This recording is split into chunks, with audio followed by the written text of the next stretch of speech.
Hey, what's going on? It's Derek. So I've been thinking about this video that I made about theme and variation.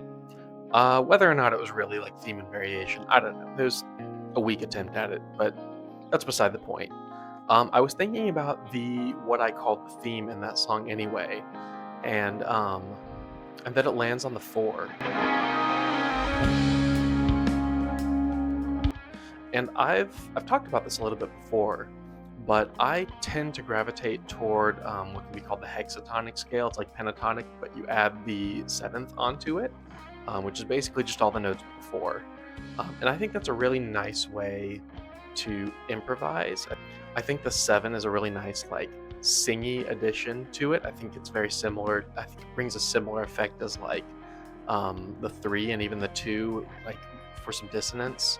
And then I think the four just doesn't have the same quality about it. It's really kind of a make or break note within the scale. And yet, as I look at vocal melodies and even like guitar hooks that I think are really good, I feel like they really lean heavily into the four, and in particular, the four paired with the three. Like, I think there's really like a vocal melody kind of quality to that note. And so today I'm going to try and explore that a little bit. I haven't built my loop yet. I'm going to build my loop. I'm going to solo over it. I'm going to try and build something around the four a little bit. Now the problem is that I think if I build my loop around the four, and in particular the little noodly notes that are within the loop, I think if I build those around the four, it's going to be a lot more opinionated on what the loop needs to be, and if I don't, I think it's going to leave space to become whatever I end up making it, which can either make the decision land on what chords I play over that in the loop, or where I put the bass notes if I don't play chords over it. But I do think leaving out the four lends a little bit more freedom down the road. But when I'm soloing, you kind of have that a little bit, but at the same time, I think if I include that four, well, I don't know. Maybe I'll get something out of it that sings a little bit more. I don't know. We'll see. I'm gonna try it out.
So yeah, that was interesting because for a few reasons. First off, because the point that I was trying to make about the four came through in ways that I didn't really expect.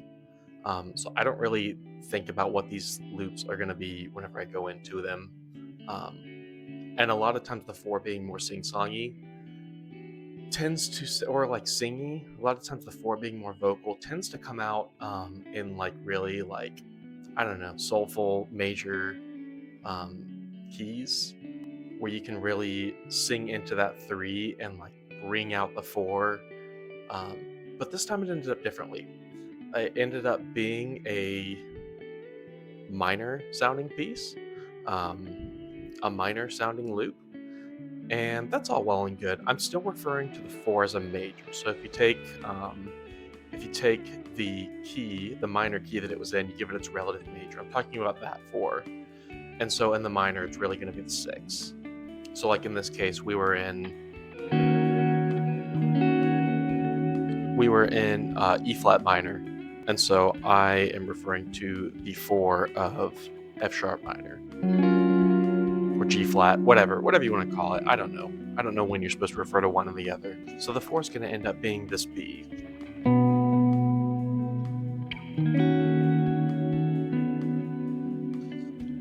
which is the six in the minor. That's what I'm referring to here. I'm not referring to the A flat. I'm referring to the B.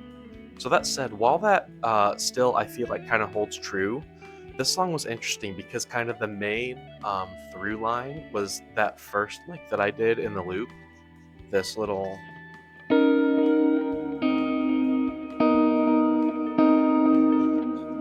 which really the main through line note is going to be.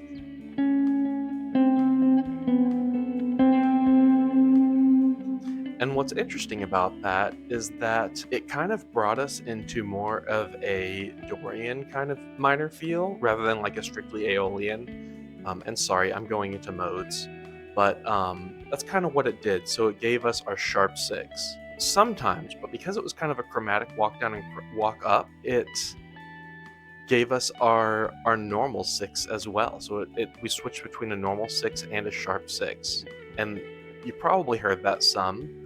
Sometimes I would be playing more strictly Aeolian, and sometimes I'd be playing more Dorian. And really, the only difference there is the six. It's whether the six is sharp or not. But that's interesting because the sixes are sing-songy note, and so it even kind of more defined this idea that I was talking about before, where the four for the major, or in this case the six for the minor, is really what gives it that vocal quality. It really brings out the singiness of it. And I think whenever we landed on that four or that six in this case, that's when it just added a lot of color to it, and it also added the definition of whether or not we were more Dorian or more Aeolian. So yeah, I don't really have a lot else to say. There's mistakes in it, whatever. This took a lot of takes. There's definitely a lesson in this. You'll notice I'm wearing a different shirt. I recorded the loop yesterday, and I tried to solo over and I just couldn't do it. Something wasn't clicking, something wasn't connecting. And so the lesson there is if it's not working, if it's not clicking, if it's not connecting, maybe take a break. Come back later and things just might work a little bit better. It only took a couple of takes this morning. But yeah, that's my thoughts on this one. Let me know what you think. Let me know if you've ever considered this before. If you use the hexatonic scale that I talked about before, if that's kind of your go-to.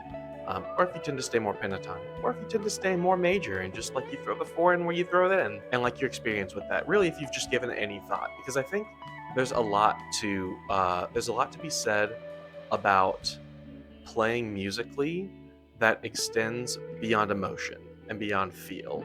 And so I'm trying to explore some of these ideas. I think there's a lot to be gained in exploring some music theory and classical techniques and jazz techniques and just techniques from a lot of different genres and studies and disciplines and whatnot. And I think that might be what is able to kind of elevate some above others. And so I'm just trying to explore what is it that gives music that quality that I feel like a lot of us have trouble explaining in more like tangible ways.